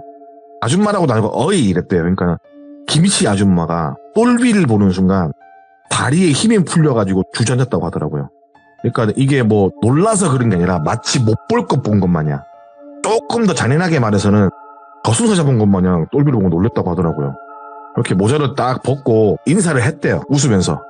저 똘비입니다. 알아보시죠? 어떻게 사나 보러 왔는데 정정하시네요. 아직은. 라는 이야기를 하니까 김씨 아줌마가 불이 나게 달려와가지고 똘비의 바지가랑이를 잡으면서 미안했다. 그동안 미안했다. 너 괴롭히고 너희 집에 했던 죄스러운 행동은 정말 미안하다. 그러니까 여기서 왔던 너희 집에 했던 죄스러운 행동? 이 생각을 한 거예요. 그래갖고 너무 미안하고 살려달라고 이 얘기를 하는 거예요. 그래갖고 아니 뭐 내가 그냥 경찰 정복만 입었을 뿐인데 맞잖아요. 이렇게까지 할 건가 싶었는데 그 이유를 알게 된 게 뭐냐면은 그 김씨 아줌마가 말해주기를 똘비가 마을을 떠나고 몇 해 지났을 때 꿈에 수염이 바닥까지 내려오는 아주 험상궂게 생긴 노인이 남편 머리를 때리고 사라지더래요. 뭔 개꿈이야 했는데 그날 김씨 아줌마 남편이 파도에 휩쓸려 사망하세요. 그리고 또 한두 해 지나서 꿈을 꿨는데 또 험상궂게 생긴 노인분이 와가지고 딸들의 머리를 지팡이로 세게 탁탁 때리고 사라지더래요. 예. 딸들도 사망한 거예요. 첫 딸은 산에서 굴러떨어지는 돌에 머리를 맞아가지고 머리가 뜯겨 나가서 죽었어요. 둘째는 동네 개한테 물려서 광견병으로 사망을 했어요. 자, 그렇게 한 해가 지나고 또 한 해가 지나고 꿈에 또 험상궂게 생긴 노파가 또 나타나더래. 그 김씨 아줌마한테 똘비가 곧 온다. 너는 사실을 말해서 용서를 받아내면 넌 산다. 용서를 받아내면 똘비가 용서해주면 넌 사는 거다. 라는 이야기를 했고 그 꿈을 꾸고 며칠이 안 돼서 똘비가 딱 온 거예요. 그래서 발발발발 기어가지고 똘비 바지가랑이를 잡고 살려달라고 했던 거예요. 이게 원래 팩트는 뭐냐면은 예. 똘비네 집이 원래 부자였어요. 아, 네. 농작하는 땅도 많았고 마을 사람 대부분이 소작농이라고 불릴 만큼 부유했대요. 똘비네 집이 원래. 근데 김씨네 부부가 잘 나가는 게 꼴보기 싫어가지고 시샘을 했고 마을 사람 몇 명과 뭐 공무원들이 이렇게 작당을 해가지고 죽인 거예요. 몰래. 그 똘비 아버지는 파도에 휩쓸리시고 어머니는 마당에 키우던 강아지와 놀다가 예. 마을 사람이 굴린 돌에 깔려서 돌아가셨어요. 근데 김씨 아줌마 남편이랑 딸들이 죽은 게 똑같이 죽은 거예요. 그래서 그 돌아가신 이후에 싸게 나온 매물들을 짝짝꿍 해가지고 불법적으로 싸게 부정받고 뭐 이건 나눠 먹고 한 거예요. 마을 사람들이랑. 그래서 그 이야기 듣고 분노가 치밀어요, 안 치밀어요? 치밀어 오르죠. 자기도 몰랐던 얘기인데. 네. 그래서 나는 이 더러운 마을을 용서하지 않을 거다. 당신 용서 안 한다 하고 그 길로 육지를 나가셨대요. 근데 배 타기 전까지 와가지고 살려달라고 싹싹 빌고 울고 난리를 바지가랑 잡고 하는데 뿌리치고 간 거죠. 나는 모르는 일이다. 나는 일단 용서는 안 할 거다. 네. 이 얘기 듣고 용서를 할 수가 없다. 이렇게 된 거죠. 그래서 나중에 후일담으로 부모님이 묻힌 위치를 알게 돼서 다시 한번 수년이 지나서 유고로 수습하러 갔을 때 예. 그 섬은 거의 무인도가 되어 있어요. 와. 그리고 김씨네 아주머니는 똘비가 사라진 그날 저녁부터 마을에서 안 보였대요. 어디로 갔는지 섬을 빠져나간 건 아닌데 아마도 어디서 죽은 것 같다. 그 일에 같이 가담했던 마을 사람들도 사업이 망하거나 자식들이 다치거나 뭐 본인이 다치거나 하면서 섬을 떠났다고 하더라고요. 그래서 그 꿈속에 나온 사람이 누군지 궁금하잖아요. 예. 그래서 민속학을 좋아하는 지인한테 물어봤대요. 똘비라는 분이. 그 정도면은 나무에 깃든 신일 수도 있다. 오랜 나무에 신이 깃든다고 하니까는 뭐 산신일 수도 있고 아니면은 그 산에 그런 신이 아니겠냐. 똘비가 자기도 모르게 반성하고 자기 잘못을 인정하고 하니까는 나무를 벨 생각도 없이 기도를 하니까는 그 모습의 신이 감복했을 수도 있다. 그런 이유에서 도와준 게 아닐까? 라는 생각을 하는데 요 부분은 우리 모두의 집단 지성이 필요한 부분이 아닐까 생각을 합니다. 이야. 태진님이 진짜 오늘 이야기 제목을 저에게도 말씀해 주셨는데 섬마을 소년. 그렇죠. 이 이야기의 근데 제가 제목은, 또 이야기를 하다 보니까는 제가 은근히 권선징악을 좀 많이 하는 것 같아요. 권선징악도 많이 하시고 뭐 현실 공포도 하시고 요즘에는, 그리고 뭐 네. 열불 터지는 이야기 많이 하시죠. 그렇죠. 이게 오. 가슴 치는 얘기 많이 하죠, 제가. 네, 맞아요. 그 충격적인 이야기도 많았고. 이 얘기 들으면서 약간 영화 같은 그런 느낌 나더라고, 들으면서도. 근데 과거의 이야기들을 지금 현 시대에 끌고 와서 얘기를 해보면 그 시대가 이제 경험을 해보지 못한 사람들도 있는 거잖아요. 그렇죠. 그러면 좀 더 그렇게 보이는 것 같아요. 제가 봤을 때는. 맞아요. 그리고 이번 사연은 너무 충격적이고 또 태진님이 너무나 잘 설명을 해주셔서 잘 듣지 않았을까 생각을 합니다. 아닙니다. 감사합니다. 뭐 네. 항상 좋은 자리 마련해 주시니까는 뭐 저희 미천한 몸 끌고 와야지요. 감사합니다, 태진님. 고맙습니다. 아, 예, 감사합니다. 수고하셨어요, 네. 충성. 감사합니다. 예, 고맙습니다.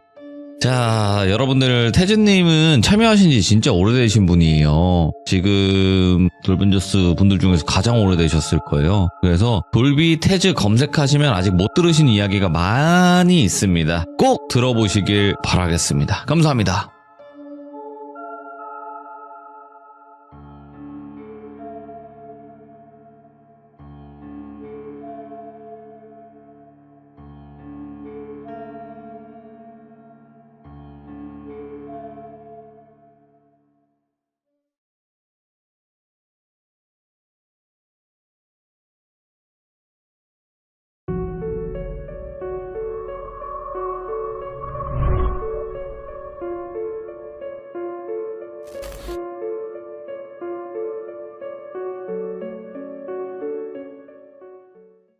자, 여러분 안녕하십니까. 이번 이야기는 바로 헬릭스님, 헬선생님께서 찾아와 주셨습니다. 오늘은 아마도 또 인류애가 박살이 날 것 같은 현실 공포 이야기입니다. 바로 출발을 해보도록 할게요.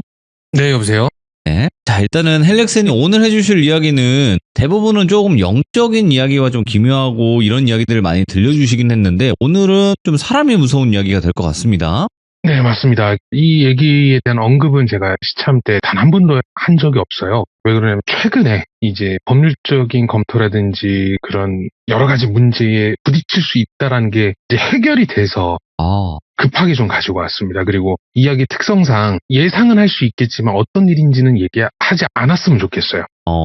그렇죠. 자, 그러면 도대체 어떤 이야기인지 바로 출발은 해보도록 하겠습니다. 렛츠가 기리십니다. 헬릭스죠.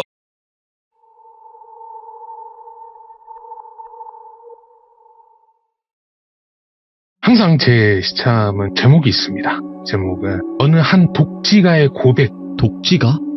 네, 보통은 우리가 흔히 자원봉사하고 힘드신 분들 도와주시는 분들을 복지가 내지는 독지가라고 이렇게 부르잖아요. 예. 근데 이제 사투리로 얘기할 때는 독지가라고 많이 하거든요. 어느 한 독지가의 고백이었습니다. 이번 제목은. 이야기의 시작은 이제 최근에 있었던 일로 다시 거꾸로 리마인드가 되는데 그건 서초동의 어느 한 변호사 사무실에 유리로 돼 있는 작은 방에서 시작을 합니다. 등장인물은 저와 편의상 이 대상자, 이 이야기의 주인공이 되시는 분을 돌비라고 칭하고 그리고 저의 변호사인 헬릭스 변호사에서 헬변 그리고 돌비의 변호사가 해서 돌변이라고 표현을 하겠습니다. 작은 테이블에 저와 저 건너편에 돌비 그리고 제 옆에는 헬변, 돌비 옆에는 돌변 이렇게 4명이서 앉아있는 걸로 이야기가 시작이 됩니다. 예. 우리 흔히들 얘기하죠. 영화나 드라마가 인생의 축소판이라고. 이제 돌비라는 남자가 저한테 이렇게 얘기를 합니다. 저한테 미안하고 죄송하고 사죄한다. 근데 왜 이렇게까지 하셔야 합니까? 라는 질문이 시작이 됩니다. 저는 이렇게 대답하죠. 당신은 나에게 모욕감을 줬어. 영어 대사 아닙니까? 네, 맞습니다. 네. 아주 유명한 영화 대사죠. 근데 그때 당시에는 그 대사밖에 생각이 안 나더라고요. 오. 넌 나에게 모욕감을 줬어. 이 이야기를 하면서부터 이야기가 시작이 됩니다. 예. 시간은 다시 거꾸로 올라가서 예전 시참 때 제가 이제 손금 뺏기라는 뭐 시참도 하면서 봉사활동에 관련되어 있는 이야기를 자주 했습니다. 언제인지 기억이 나지는 않지만 과거 어느 한 복지관의 복지관장님이 저에게 저녁 식사를 한번 하자고 얘기를 합니다. 근데 보통 이럴 때는 만나는 일은 두 가지입니다. 첫 번째는 언제 올 것인지, 그리고 두 번째는 뭘 해줄 건지 이렇게 얘기를 합니다. 그걸 얘기하면서 겸사겸사 식사하고 술도 한잔하고 이렇게 하는데 이제 한 5월달 뭐 6월달 이때쯤 된 것 같은데 날이 한창 풀리면서 대외 활동이 많아지고 그러다 보니까 이제 원래 정기적으로 방문하는 날짜가 있는데 그 날짜를 맞추기가 좀 힘들어서 특정 날짜를 제가 관장한테 요구를 합니다. 근데 약간 표정이 꺼림직해요. 불가능하지는 않은데 하고 이렇게 말을 흐리는 겁니다. 그래서 혹시 작은 방에서 오냐 이렇게 제가 물어봅니다. 그 작은 방이라고 하는 게 뭐냐면 불법적인 위법적인 행동을 했던 미성년자들을 사회와 교육 뭐 이런 명문으로 해서 그런 사회 취약 계층이 모여있는 시설이나 센터에 가서 일부러 봉사활동을 시키는 게 있었어요. 그리고 큰 방이라고 표현을 하는 거는 이제 성인들, 출소를 앞둔 성인들이 또 사회와 뭐 이런 걸로 해서 그렇게 시설을 방문하는 프로그램 같은 게 있었는데 네. 근데 보통은 그거는 법무부하고 협약을 해서 특정 날짜를 맞추기 때문에 외부 사람들이 들어갈 수가 없어요. 그 시설에 있는 사람들만 가기 때문에. 예. 그래서 작은 방에서 오냐? 아니다. 근데 그날 자원봉사를 하시러 오시는 분이 계시는데 이분이 조금 좀 성격이 약간 모난신 분이다. 다른 사람 간의 커뮤니케이션이 좀 힘든 사람이다. 그래서 가급적이면 안 마주쳤으면 좋겠다라는 게 내 생각이다. 이렇게 얘기를 해서 편의상 이 사람은 그냥 돌비라고 칭하겠습니다. 근데 굳이 그런 거를 그렇게까지 할 필요가 있을까라는 생각을 해요. 장사 하루 이틀 하냐? 근데 우리는 보통은 시설 쪽 타일이라든지 벽에 뭐 페인트 벗겨주면 페인트 칠하고 뭐 이런 시설 쪽에 관련되어 있는 봉사 활동을 많이 했기 때문에 남자들이 갔을 때는 시설만 가고 여자들이 갔을 때는 건물 안에 뭐 살림살이라든지 뭐 반찬을 해준다든지 이런 식으로 내부적인 걸 하면 남자들은 밖에서만 일을 하거든요. 특별히 마주칠 일이 없을 것 같다. 괜찮다. 안 되는데 막 이런 식으로 계속 표현을 하는 거예요. 그래서 그냥 우리 가는 게 대충 한 20-30명 중 되니까 안 마주치게 하겠다. 괜찮다. 그렇게 하자라고 얘기해서 잘 넘겼습니다. 이제 방문하기 며칠 전에 전체적인 브리핑을 한번 하거든요. 뭘 할지, 자재는 챙겼는지, 뭐, 이런 크고 작은 걸 다 챙기는데, 제가 그게 계속 마음에 걸리는 거예요. 돌비라는 사람의 그 모난 성격 때문에 혹시나 우리 쪽 사람들하고 트러블이 있지 않을까. 그래서 간단하게 얘기를 합니다. 거기 봉사활동 오시는 분이 계시는데 우리가 날짜를 바꾸지 않았냐. 근데 그분이 다른 사람과의 커뮤니케이션이 힘든 사람이라서 우리가 좀 조심을 해야 된다. 모르는 사람한테 말 걸거나 그러지 않았으면 좋겠다라고 정리를 합니다. 관장이 두 가지의 주의사항을 얘기를 해주는 겁니다. 저한테. 예. 그걸 그대로 전달했습니다. 첫 번째는 성인 남자가 아이들을 혼내는 것 같아 보이는 거를 못 견뎌한답니다. 상당히 그거 가지고 트러블이 많았대요. 거기 있는 사람하고 드자비질도 하고 폭행도 일어나고 그것 때문에 뭐 이것저것 트러블이 많았고 두 번째는 이게 정말 저는 이해가 안 가는데 첫 번째는 그럴 수 있다 쳐요. 아이들에 관련돼 있는 좀 과한 과잉 보호 같은 거라고 생각하면 되는데 두 번째가 이해가 안 가요. 예. 그게 뭐였냐면 아이들이 잘 때나 놀 때 보통 하늘 보고 누울 때 있잖아요. 잘 때 보면 보통은 천장을 보고 잘 때 그 포지션에서 고개가 왼쪽이나 오른쪽으로 돌아가서 있는 모습을 극도로 혐오를 했답니다. 그게 좀 이상한 거예요. 느낌에. 이게 그렇게까지 할 일인가? 근데 제가 그거를 우긴다고 해서 제가 얘기한다고 해서 그 사람이 바뀌지가 않잖아요. 그러니까 굳이 그렇게까지 할 필요는 없으니까 이거 두 개만 조심하자. 우리도 조심하자. 라고 얘기해서 날짜 돼서 준비해가지고 사람들 끌고 가서 저는 바닥에 타일 깔고 있고 누구는 벽에 도배하고 있고 이런 식으로 다 잘 끝났습니다. 아주 깔끔하게. 다행히 그 기관장께서 이제 저희가 도착하기 전에 사람들을 특정 공간에다 몰아놓고 저희가 작업할 수 있는 공간에는 사람을 없게 만들어줬어요. 그래서 사람을 마주치지 않고 잘 했는데 며칠 뒤에 모르는 번호로 전화가 옵니다. 근데 제가 업무 특성상 모르는 전화번호를 무조건 받을 수밖에 없습니다.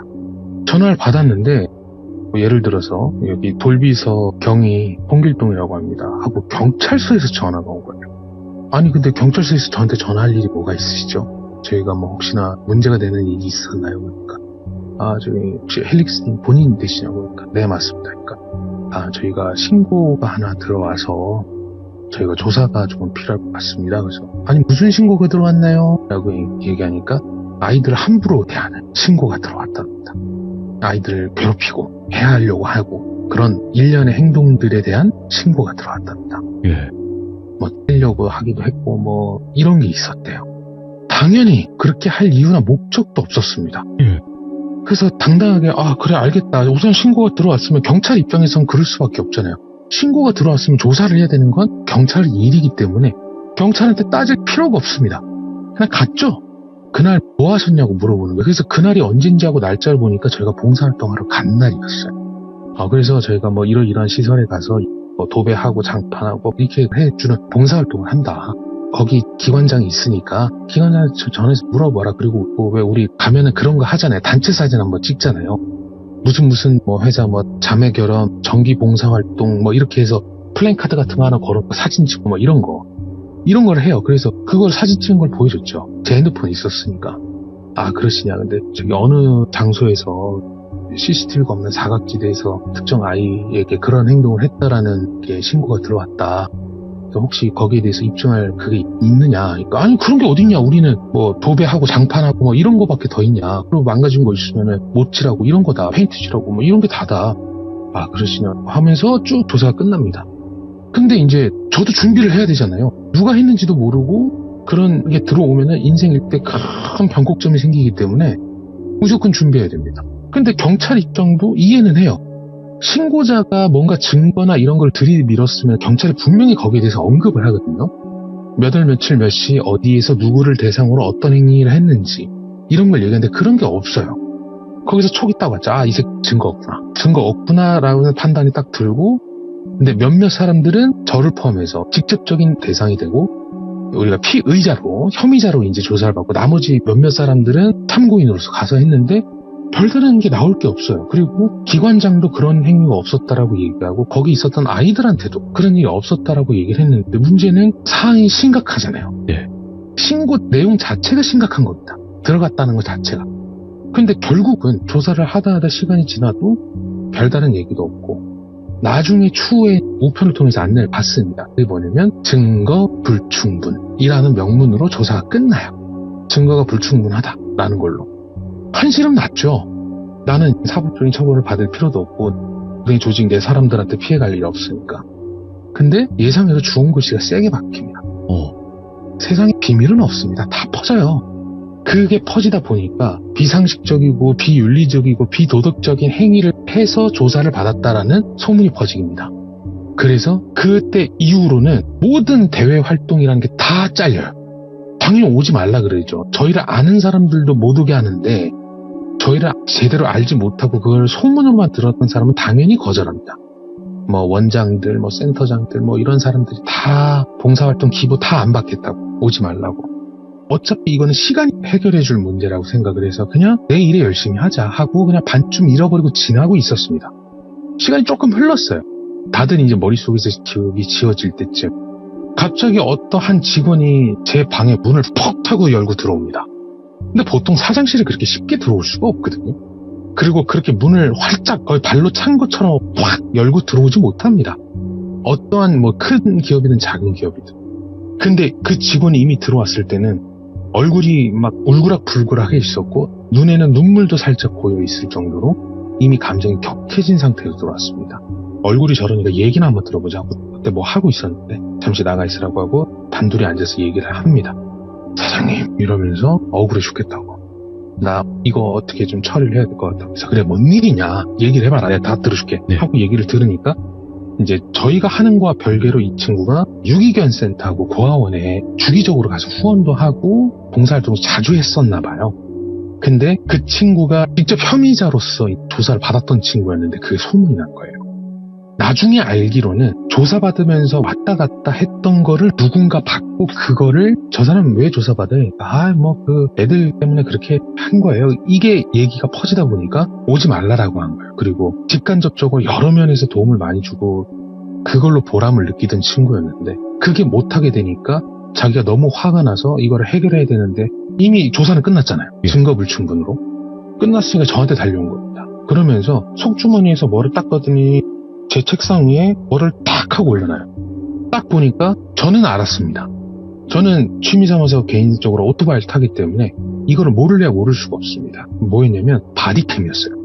바디캠이 왜 우리 미국 경찰들 보면 왼쪽에 배지 닿는데 보면 카메라 하나 달아놓고 범인 추격하는 거 막 찍히고 막 하잖아요. 그겁니다.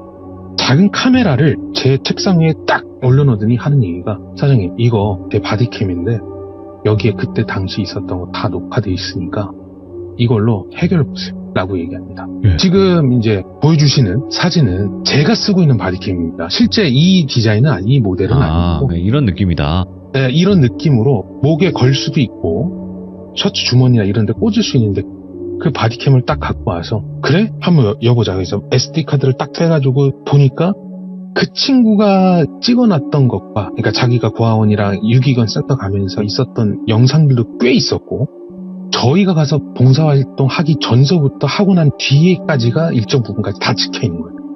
오케이 이거다 하고 그걸 카피를 떠서 바로 저는 제 변호사 헬변한테 달려갑니다. 헬변 일로 와봐 앉아봐. 우리 그때 증거 불충분으로 조사받았던 거 있지. 이거 새로운 증거 났어. 이거 가지고 다시 꾸며갖고 우리 진짜 신나게 8초 한번 쳐보자 라고 얘기가 딱 나오니까 뭐예요? 하고 그때 당시 이제 조사해보면은 몇 월 며칠 몇 시 어느 장소에서 이러이러한 행위가 있었다라는 거에 그런 특정 시간 포인트를 할 수 있는 타임라인들이 몇 개가 있었거든요. 예. 그 시간대에 맞춰가지고 파일을 몇 개를 추려가지고 그걸 보여줬습니다. 이거 증거 되겠는데? 꾸미자 라고 얘기해서 서류를 왕창 꾸밉니다. 무고서부터 시작해서 각종 소장을 다 밀어넣습니다. 그리고 형사 민사까지 다 보내요. 이거를 1주에서 2주 사이로 등기로 계속 날려버립니다.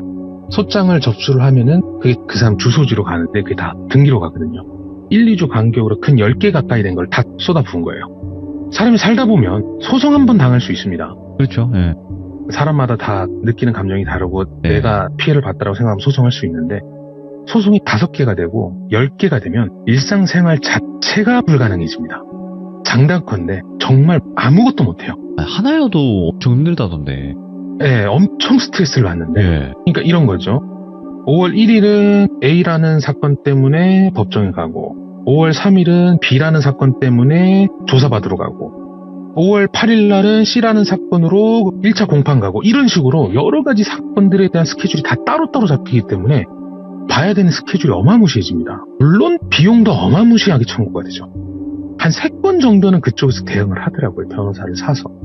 근데 5건이 넘어가니까 대응을 못해요. 할 수가 없습니다. 진짜로 변호사를 10명, 20명 사지 않는 이상은.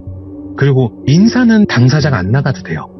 민사는 변호사를 통해서 법정에 가도 되는데 형사는 당사자가 무조건 가야 됩니다. 그 자리에. 직장인들이라면 절대 정상적인 삶을 영위할 수가 없어요. 형사사건은 무조건 가야 됩니다. 내가 법률적인 뭔가를 해야 되는 게 아니더라도 가야 돼요. 그러다가 이제 돌비 측 변호사가 대화를 하자고 연락이 와요. 사실은 만날 필요가 없습니다. 네. 안 만나도 됩니다. 근데 돌변이 굉장히 연세가 많으신 분이었어요. 변호사를 봐서라도 한번은 봐야 되겠다라고 생각을 하게 됩니다. 그리고 변호사가 잘못한 건 아니잖아요. 변호사는 일을 할 뿐이지. 그래서 변호사님 체면 봐서 내가 시간 잠깐 내겠다 하고 제 변호사 사무실로 부릅니다. 그리고 제가 이 시점에 처음 얘기했던 것처럼 서초동의 어느 한 변호사 사무실에서 유리벽이 있는 작은 방에서 나와 돌비, 헬변, 돌변이 앉게 됩니다. 돌비는 저한테 죄송하다고 얘기를 하는데 이렇게까지 하셔야 됩니까? 저는 넌 나에게 모욕감을 줬어 라고 대답을 하게 되고요. 그러더니 갑자기 돌변이 저와 헬변한테 얘기를 합니다. 두 분이서 얘기를 나누고 싶다라고 돌비님이 얘기했다. 그래서 단둘이서 독대를 할 수 있겠느냐. 벽이 유리가 돼 있기 때문에 밖에서 우리를 다 볼 수 있습니다. 독대를 할 수 있겠느냐 부탁 좀 드린다. 둘이서 하고 싶은 얘기가 있다고 하는데 위험한 상황이라든지 나쁜 일은 없을 거니까 내가 보증하겠다. 그러니까 단둘이서 대화를 좀 해달라. 이렇게 정중하게 얘기를 하는데 알겠습니다. 그렇게 할게요. 하고 단둘이서 이야기를 합니다. 네. 회사장님, 저는 아주 특별한 경험이 있습니다. 보통 사람들은 상상도 할 수 없는 그런 경험이고 그 죄를 씻기 위해서 봉사활동에 매진을 했습니다. 언제인지 모를 아주 오래전에 여자아이의 목을 조르고 있었습니다. 고통에 몸부림치던 그 여자아이는 결국 손바닥에 힘을 빠지고 바닥에 내려놨습니다. 예. 그리고 나서 다시 옆으로 가서는 이번에 조금 큰 남자아이에게 다가가서 그 작은 얼굴을 발로 걷었습니다. 그러니까 그 남자아이는 바람 빠지는 소리를 내더니 얼마 지나지 않아서 힘이 빠지더라고요. 그리고는 벽에 걸린 얇은 줄 끝에다가 돌멩이를 내서 돌리니까 붕붕붕 소리가 나더라고요. 그리고 나서 그 옆에 있는 더 큰 아이에게 다가갔어요. 공포에 쌓인 그 표정을 즐기는 듯 하는데 이내 지루해졌나 봐요. 그 돌 달린 끈을 아이에게 휘둘렀더니 애가 머리를 감싸고 소리를 지르다가 정신을 잃더라고요. 이런 식으로 정말 아무런 감정도 없이 아무런 톤 변화도 없이 마치 책을 읽듯이 그냥 제 톤으로 얘기를 한 거예요. 왜 감정이 들어갈 때는 흥분도 하고 격해지기도 하고 텐션도 올라갔다 떨어졌다 하고 이래야 되는데 제가 그 얘기를 듣고 있는 그 순간 이 새끼 미쳤나? 이런 얘기를 왜 나한테 하지? 차라리 남자답게 미안하다, 잘못했다, 내가 갖고 있는 그런 개인적인 경험 때문에 내가 신고를 했다, 무고를 했다, 미안하다, 내가 보상하겠다, 그리고 내가 적극적으로 해명을 하겠다, 그러니까 좀 봐줘라, 그만하자, 여기까지 하자 하면은 그렇게 하려고 그랬는데 이런 말 같지도 않은 헛소리를 저한테 아무런 톤 변화 없이 그냥 마치 어느 한 삼류소설의 한 일부분인 양 얘기를 하는 겁니다. 그래서 공포감을 느꼈어요. 저도 어느 순간엔 저도 개인적으로는 참 강심장이라고 생각을 했는데 이 얘기에 대한 답변을 할 수 없을 정도로 머리가 하이했어요. 근데 제가 이렇게까지 얘기하는 건 그때 당시에 변호사 사무실로 불렀기 때문에 녹음을 떠놓은 게 있어요. 제 변호사한테 얘기를 해서 녹음 파일을 달라 그래서 복귀를 하면서 이 내용을 적는데 솔직히 다 적지 못했어요. 듣다가 제가 너무 힘들어가지고 앞부분에 한 15분 정도 얘기했던 거를 그냥 간단하게 줄여서만 말씀을 드린 겁니다. 너무 당황하기도 하고 황당하기도 하고 짜증도 나고 분노가 어우러져서 바로 그냥 돌비하고 돌비 변호사를 쫓아냈습니다. 나가라고, 꺼지라고, 뭐 하는 거냐고. 이딴 얘기 하려고 지금 시간 귀한 사람 데리고 와가지고 지금 여기서 이 헛소리 하고 있냐고. 한 번만 더 내 눈 띄거나 나한테 만나자라고 얘기하면 그때 나도 가만 안 있는다고. 그렇게 얘기가 둘을 쫓아냈습니다. 그리고 한 30분, 1시간 동안 아무 말도 못했어요. 그저 담배만 피고 있다가 어느 정도 좀 마음이 정리가 되니까 이제 변호사를 불렀습니다. 변호사님, 모든 걸 내가 당신한테 다 위임할 테니까 알아서 처리하고 결과만 알려달라 라고 얘기하고 저는 사무실을 떠나게 됩니다. 그리고 나서 이 한 문장으로 그냥 지워버리려고 그랬어요. 그냥 머릿속에 지우겠다라는 이 한 문장으로 그냥 잊어버리고 살았습니다. 한동안은요. 그리고 그동안에 시참을 할까 말까 고민을 했었는데 네. 변호사가 계속 말렸습니다. 현재 진행형인 것도 있고 이거를 얘기하면은 아주 특수한 거기 때문에 이거는 특정인을 지목할 수 있는 사태가 벌어지면은 그때는 우리가 너무 불리해진다. 큰일 난다. 하지 마라. 라고 얘기해서 그동안은 언급조차도 안 하고 있다가 최근에 법률적인 문제가 어느 정도 해결이 됐습니다. 그리고 특정인을 연상할 수 있는 과정이 있는 거를 거의 다 제거를 했어요. 그리고 제가 장소도 얘기하지 않았고 시대도 얘기 안 했습니다. 언제인지도 얘기를 안 했고요. 결국은 변호사한테 시참을 해도 괜찮다라는 어느 정도의 판단을 받았고 내용을 정리하면서 불필요하거나 특정인을 연상할 수 있는 모든 것을 다 제거를 한 상태에서 이제 오늘 내용을 정리를 했는데 네. 그때 이제 변호사랑 만나서 이것저것 얘기를 했습니다. 제가 이런 얘기를 할 거고 타임라인을 쭉 그리면서 내용 정리를 하고 있는데 변호사가 저한테 그렇게 얘기합니다. 대표님, 저기 혹시 돌비라는 사람이 왜 대표님한테 그런 얘기를 했을까요? 라고 이제 저한테 질문하는 겁니다. 저도 그 생각을 한 번도 안 해본 거예요. 그때 당시에 문득 든 생각은 본인이 그렇게 악독한 행동을 한 흉악한 사람이고 그렇기 때문에 더 이상 나를 건드리지 말라 아니면 그런 사법적인 처리나 이런 걸 하지 말라라는 일종의 심의나 협박이 아니었을까요? 라고 저는 그렇게 대답을 합니다. 변호사가 이렇게 얘기하는 거죠. 저도 그렇게 생각했어요. 근데 대표님이 저한테 다 위임을 하셨잖아요. 그렇기 때문에 돌변하고 이제 입건에 대한 얘기도 했지만 어떻게 정리할 것인지에 대한 내용도 많이 얘기를 나눴습니다. 그러면서 돌변이 저한테 서류를 한 뭉탱이를 주는 거예요. 예. 근데 이제 사건 자체가 말씀드렸지만 5개, 10개 되면은 A4 용지 한 박스는 그냥 넘어갑니다. 근데 굉장히 종이가 낡았어요. 낡은 종이를 주더랍니다. 그래서 봤는데 경찰 조서하고 검찰에 갔을 때 조서들, 그리고 각종 법원의 판결문 같은 게 있는 거예요. 그래서 아니 변호사님 이걸 왜 저한테 주십니까? 되게 오래된 것 같은데 이거 한번 읽어보세요 하고 서류를 툭 던져주더랍니다. 근데 이제 상대방 변호사가 준 거니까 볼 수밖에 없어요. 봐야 됩니다. 그리고 거기에 대한 거를 준비를 또 해야 돼요. 읽어보니까 내용을 어느 정도 요약하니까 본인의 척추를 누군가가 빼는 듯한 느낌을 받았답니다. 아까 전에 제가 아주 이상하고 기괴하고 충격적인 이야기를 했습니다. 마치 사람을 어떻게 하는 듯한 행동을, 위해를 가하는 듯한 얘기를 했었죠. 아주 담담하게 마치 책 읽듯이 감정의 요동이 하나도 없이 얘기를 했는데 그 주어가 누굴까요? 아까 전에 그 악독한 행위를 했던 행위자가 누굴까요? 예. 다시 한번 들어보시면 아시겠지만 본인이 했다라는 얘기가 없어요. 보니까 돌비라는 사람은 그 악독한 행위를 본 목격자이자 유일한 생존자였어요. 예. 자기가 한 게 아니었어요. 처음에 변호사 사무실 유리방에 앉으면서 첫 마디가 그거였습니다. 저는 아주 특별한 경험이 있습니다라는 얘기했죠. 그 특별한 경험이 본인이 한 게 아니라 누군가가 하는 거를 본인이 지켜봤고 그거를 저한테 그때 당시에 본인의 경험담이잖아요. 그 어느 누구도 겪을 수 없는 일이잖아요. 21세기에서는. 본인이 이런 경험이 있다는 걸 사실 얘기해 주려고 했다가 제가 중간에 따르고 나가라고 했던 거였어요. 예. 그 종이를 보니까 제가 손이 떨린 거예요. 흰 것은 종이요, 검은 것은 글자였습니다. 변호사가 그렇게 얘기를 합니다. 대표님, 이렇게까지 마음에 상처가 있으신 분인데 우리가 피해본 것도 있지만 적당한 선에서 마무리를 하시는 게 어떨까요? 저한테 진지하게 얘기를 하는 겁니다. 그래서 모든 걸 제가 변호사님께 위임을 했으니까 변호사님께서 알아서 판단하셔서 알아서 해주시고 결과만 저한테 얘기해 주시면 될 것 같습니다. 라는 말로 대신합니다. 하라 하지 마라라고 얘기 못했어요. 네. 그때 당시에는 아무것도 생각을 못했어요. 손이 막 발발발발 떨려가지고 내가 이렇게까지 할 이유가 있나? 거기에 대한 자괴감이 너무 심하게 와서 그렇게 얘기하고 변호사 사무실 나왔습니다. 후에 돌변과 헬변이 계속 사건 때문에 왔다 갔다 했었고 정리할 건 정리하고 하면서 이제 돌변한테 그 얘기를 들었대요. 보셨으면 아시겠지만 그때 이런 일이 있는 것에 대한 이분이 생존자이시다. 근데 올해 이분을 변호를 했는데 이분이 정신적인 충격이 너무 커서인지 네. 모르겠지만 본인이 그런 행동을 했다라고 느끼고 있다.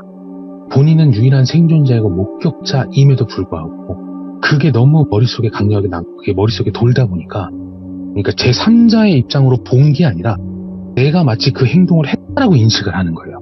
자신이 피의자인 것 마냥. 네, 본인이 가해자라고 생각하고 인지를 하고 있답니다. 근데 변호사가 클라이언트에게 그런 사실관계까지 잡아줄 필요가 없어요. 이미 아주 옛날에 어렸을 적에 있었던 일이니까 그 돌비라는 사람도 사실관계를 잡아줄 필요도 없고 이유도 없고 잡아준다 한들 그 사람이 여태까지 본인이 믿고 있었던 본인만의 세상이 무너져버리면 이 사람은 완전히 그냥 정신 놓고 살 것 같다라는 생각이 들었대요. 와. 그냥 그렇게 내비뒀답니다. 그리고 거기에 대한 속죄의 의미로 봉사활동에 외진을 하고 있고 독치가로서 그렇게 행동을 하고 살아왔다고 해요. 본인이 가해자라고 생각을 하고 지금 있는 애들한테는 잘해줘야 되겠다. 내 죄를 씻기 위해서는 내가 이렇게라도 해야 내 죄를 조금이라도 덜지 않을까? 라는 생각으로 그런 식으로 봉사활동과 기부와 뭐 선행을 계속 베풀어가고 있었다고 합니다. 근데 거기에 대한 반작용이었던 것 같아요. 진실을 외면하고 본인이 살기 위해서 본인이 쌓은 그 튼튼한 성벽을 무너뜨리는 그 두 가지의 일종의 발작 버튼이 성인 남자가 어린아이를 괴롭히는 것 같다라는 모습의 경기를 일으키는 거예요. 그리고 두 번째는 애들이 하늘을 보고 있다가 고개를 90도로 얼굴만 돌리게 되면 그때 당시 여자아이를 쳤던 모습이 상상이 돼서 그것 때문에 그런 행동을 못하게 발작 버튼이 생겼던 것 같다라고 얘기를 하더라고요. 그 돌변도 돌비를 따라서 봉사활동 자주 갔답니다. 근데 상당히 그런 게 많았대요.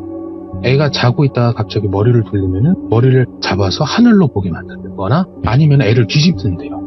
그 생명이 꺼져가는 모습이 연상이 됐었나 봐요. 본인의 뇌리에. 그러니까 이제는 이해가 되는 거예요. 그런 식으로 발작 버튼이 있었다라는 게. 이 이야기를 정리하면서 제가 이제 변호사한테 얘기를 했습니다. 그냥 나한테 얘기하지 말아달라. 돈이 들어오면 예. 그냥 그때 당시에 피해봤던 그 막 조사하고 막 왔다 갔다 했던 사람들한테 논아주고 나는 그거 없어도 사니까 그 사람들한테 다 나눠주고 나한테 얘기하지 말았다. 그냥 난 잊고 살고 싶다. 그냥. 그리고 내가 그 사람에 대한 오해를 풀었고 혹시나 나중에 기회가 되면 그분에게 뭔가 조금이라도 지원을 해줄 수 있는 게 있었으면 좋겠다라고까지 얘기를 했는데 변호사가 이렇게 얘기합니다. 모른다 우리도. 그 이후로 돌비라는 사람이 어떻게 살고 있는지 뭘 하고 있는지는 모른다. 예. 그리고 돌변한테 물어보니까 본인도 연락이 잘 안 된다 하더라.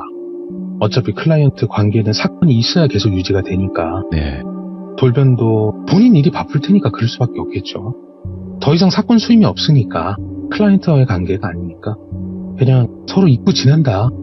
나도 소식을 잘 몰라서 나도 잘 모른다. 그리고 솔직히 알고 싶지도 않다. 나도 오래 변호했지만 알고 싶지도 않다. 연락 오면은 살아있는 거고 아니면은 뭐 죽었다 생각하고 그냥 잊고 살란다라고 돌변도 그렇게 얘기를 한 거예요. 이제 법률적인 거는 싹 다 99% 정리가 돼서 거의 끝났는데 네. 고민을 많이 했습니다.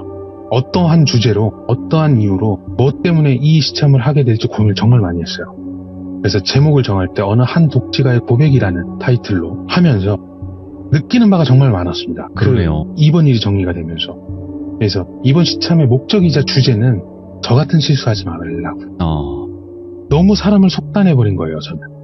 그냥 업무적인 비즈니스라고만 생각하고 그 사람을 대했는데 네. 그 사람이 상상할 수도 없는 기억을 가지고 있고 경험이 있고 그것 때문에 업을 좀 많이 지운다라고 제가 시참에 얘기를 했었는데 네. 그때 이후로는 제가 사람이 바뀝니다. 그러면서 이 이야기를 많은 사람들이 들었으면 좋겠는데 오늘은 약간 일종의 고해성사처럼 얘기가 나오긴 했는데 내용은 솔직히 100% 중에서 한 40%밖에 얘기를 못했어요. 네. 특정할 수 있는 뭐 강력한 일이 너무 많아서 어느 한 독지가의 고백이었습니다. 그리고 참. 저 같은 실수하지 않으셨으면 한다는 의미로 오늘 이렇게 시참을 정리하겠습니다. 네, 너무너무 잘 들었고 일단 다른 의미로 또 공포스러운 부분이 분명히 있었다고 생각을 하고 그리고 뭐 누구의 잘잘못 이런 걸 따지는 그런 이야기가 아니었으면 좋겠어요. 이 이야기는. 네, 너무너무 감사드리고 알렉스님 오늘도 고생 많으셨습니다. 감사합니다. 바로 방송으로 넘어가겠습니다. 네. 와, 정말 일반적으로 그냥 한 나쁜 빌런이 쭉 나가는 그런 현실 공포가 아닌 반전도 있었고 또 다른 면으로 이렇게 공포스러운 상황을 직면할 수 있겠구나 라는 생각이 굉장히 많이 들었던 이야기고 여러 가지 생각이 복합적으로 들었던 이야기 같아요. 여러분들의 의견을 댓글로 꼭 남겨주시길 바라겠습니다. 감사합니다.